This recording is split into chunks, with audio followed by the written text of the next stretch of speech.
तो hello everyone, इस video में हम लोग समझेंगे कि क्वेश्चन टैग्स क्या होते हैं। ठीक है, इम्पोर्टेंट है, पूछ सकता है ये इंग्लिश में हम लोग को। ठीक है, CSLE के लिए। तो लेट्स स्टार्ट कि क्वेश्चन टैग्स किसे कहा जाता है। जैसे इन ग्रामर यहाँ लिखा हुआ है, देखिए। ठीक है, एक के बाद एक पॉइंट समझते जाएंगे हम लोग। इन grammar A question tag is a very short clause eight the end of a statement which changes the statement into A question. जैसे आपने हिंदी में कुछ बोला है, ठीक है, लाइक क्या आप वहाँ गए थे? नहीं, दिस, लाइक दिस। ठीक है, तो यहाँ पे जो लास्ट में नहीं लगाया ना, क्या आप वहाँ गए थे? वहाँ गए थे। ठीक है, तो ऐसे होने के बाद नहीं, एक क्वेश्चन पूछता है लास्ट में। ठीक है, क्या आपने सुना? नहीं, लास्ट में जो क्वेश्चन हम लोग लगाते हैं ना, इसको हम लोग क्वेश्चन टैग्स बोलते हैं। और इसका भी हम लोग को समझना होगा कि जो सेंटेंस होगा, ठीक है, वो एफर्मेटिव सेंटेंस होना पड़ेगा। एफर्मेटिव सेंटेंस क्या होता है?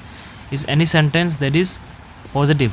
जो भी पॉजिटिव सेंटेंस होता है जहाँ पे नॉट नहीं आएगा, ठीक है, जहाँ पे नॉट आ जाता है उसमें क्या हो जाता है, ये है हम लोग का नेगेटिव सेंटेंस बन जाता है ना। तो जैसे कि अगर सेंटेंस एफर्मेटिव होगा, मतलब आई हैव ए पप्पी, लाइक यहाँ पे कुछ नॉट नहीं है, यहाँ पे वर्ड। ठीक है, यहाँ पे एक पॉजिटिव सेंटेंस बताया गया है, I have a puppy, Ram has many books, etcetera. तो ऐसे टाइप का जो सेंटेंस होता है इसको हम लोग एफर्मेटिव बोलते हैं। तो एफर्मेटिव सेंटेंस को जब हम लोग क्वेश्चन टैग्स लगाएगा तो कैसे लगाना चाहिए और क्या लगाना चाहिए वो अभी थोड़ा बाद में डिस्कस करेगा। ठीक है, नीचे में।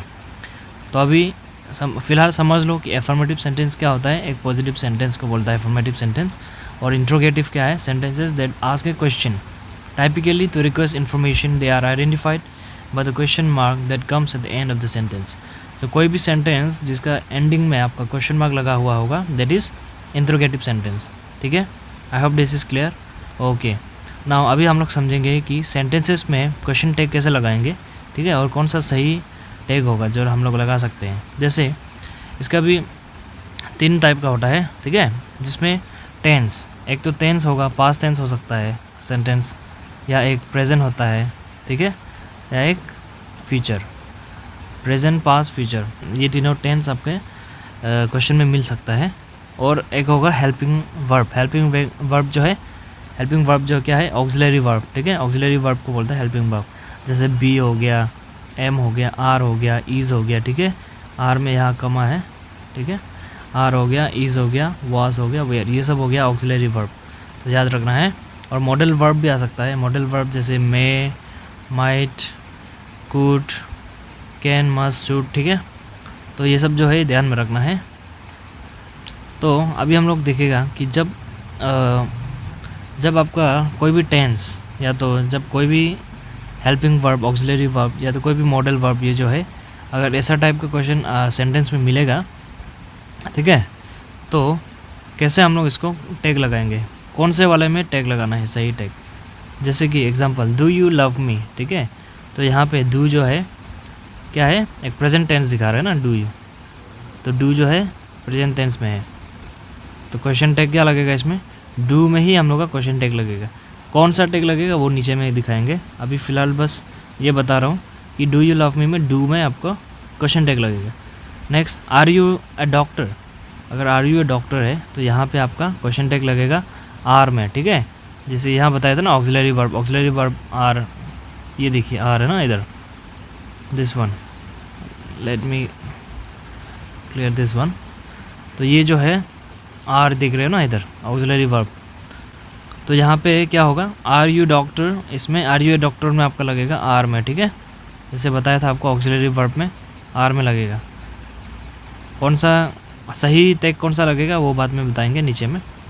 Can you speak in English, अगर ऐसे इंट्रोगेटिव सेंटेंस है, ठीक है, ये बोला था ना, ये लास्ट में क्वेश्चन मार्क अगर लगाया हुआ होगा, दिस वन इंट्रोगेटिव सेंटेंस है। ठीक है, तो इंट्रोगेटिव सेंटेंस जब मिलेगा तो आपको क्या लगाना है, कहाँ पे टैग लगाना है सही, तो ये आपका लगाना होगा कैन को लेके। ठीक है, ओके। तो अगर जिस चीज़ को समझ में नहीं आया, डू को लेके कैसे लगाना है, आर को लेके कैसे समझ, और यहाँ पे कैन को लेके कैसा कैन पे क्वेश्चन टैग लगाना है, तो ये चीज़ क्लियर करने के लिए अभी नीचे में हम दिखा रहे हैं। ठीक है, चलो और एक सेंटेंस लिखा हुआ है, इसको पढ़ लो। If sentence is affirmative then question tag will be negative and vice versa. मतलब क्या बोला है, अगर सेंटेंस अफर्मेटिव होगा, पॉजिटिव होगा, देन क्वेश्चन टैग जो है नेगेटिव हो जाएगा। समझ गया? अगर सेंटेंस में कुछ पॉजिटिव बात बोला गया है जहाँ पे नोट्स नहीं है, ठीक है, तो यहाँ पे क्या होगा, क्वेश्चन टैग जो है आपका नेगेटिव बनेगा। तो चलो देखते हैं। ये सेंटेंस को समझने के लिए हम लोग एग्जांपल को देखेगा अभी, ठीक है। चलो जैसे एग्जांपल्स दिया हुआ है, इसको हम लोग अभी करेंगे और आप लोग को आई होप समझ में आ जाएगा सब कैसे सॉल्व करना है। अगर क्वेश्चन टैग एग्जाम में आ गया तो कैसे टैकल करना है इसको। चलो, Rajinikanth is intelligent. Rajinikanth intelligent है, ये एक पॉजिटिव सेंटेंस है कि नहीं? Right, yes. तो यहाँ पे क्या लगाना है आपको, क्वेश्चन टैग कहाँ पे लगाना है, इज़ पे लगाना है, ठीक है। रजनीकांत इज़ इंटेलिजेंट, तो इज़ में लगाना है यहाँ पे। तो इज़ लिख दो, यहाँ इज़ लिख लेना है पहले, इज़। उसके बाद ये सेंटेंस पॉजिटिव है ना, तो इस आंसर क्या होगा, नेगेटिव। तो यहाँ में सेंटेंस पॉजिटिव है तो आपको क्या लगाना होगा, यहाँ पे सेंटेंस पॉजिटिव है तो आपको लगाना है यहाँ पे क्वेश्चन टैग में नेगेटिव बन जाएगा, नॉट लगाना होगा, ठीक है। नॉट को पूरा नहीं लिखना है, लेकिन अकॉर्डिंग टू रूल आपको लिखना है इज़ नॉट, ठीक है। इज़ंट, इज़ंट लिखना है यहाँ पे, एपोस्ट्रोफी दे के यहाँ पे लिख देना है, ठीक है आपको। तो यहाँ पे आपको इस नॉट लिखना है, लेकिन आपको नॉट पूरा नहीं लिखना है अकॉर्डिंग टू रूल। IS, उसके बाद N एपोस्ट्रोफी T, ठीक है, इज़न। तो यहाँ पे क्या होना चाहिए फिर, यहाँ पे और एक चीज़ ध्यान रखो कि यहाँ पे जो भी आप लिखोगे ये सब्जेक्ट्स को देखते हुए यहाँ पे लिखना, ठीक है। रजनीकांत एक आदमी है या एक जानवर है या एक वो है, ठीक है, या एक ग्रुप है। तो आपको क्या लिखना है यहाँ पे, रजनीकांत एक आदमी का नाम है, तो लड़का होगा तो ही लगा दो, लड़की होगा तो शी लगा देना है, ठीक है। तो इज़न्ट ही, राइट। तो isn't he is the correct answer है। Okay, next, do you like coffee. यहाँ पे भी एक डू का यहाँ पे लग जाएगा। डू में क्या लग जाएगा,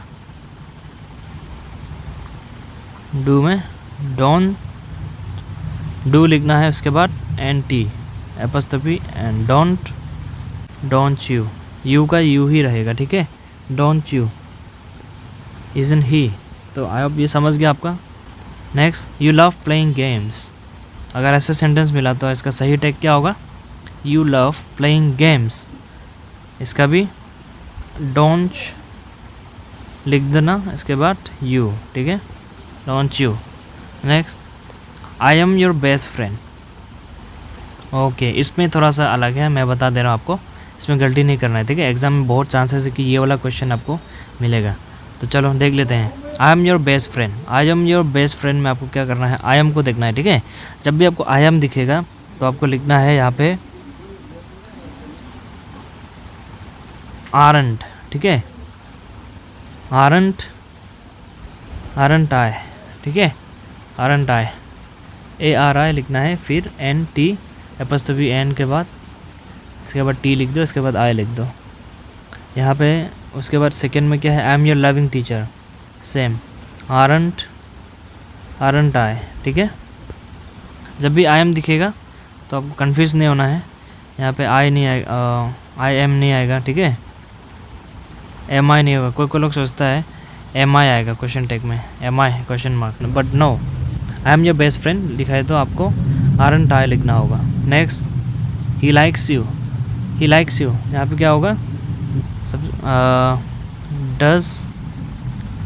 डज एक पॉजिटिव सेंटेंस है और प्रेजेंट टेंस में है ना, तो डज होगा, उसके बाद एपोस्ट्रोफी N लगाओ, उसके बाद T लगाओ। डजंट ही का ही रहेगा, डजंट ही। फिर डू यू नो मी, इसमें क्या होगा, फिर डू लगाओ, उसके बाद and apostrophe T, don't you. तो सेंटेंस जब भी आपका पॉजिटिव होगा तो क्वेश्चन टैग नेगेटिव, ठीक है। तो समझ में आ गया होगा आई होप।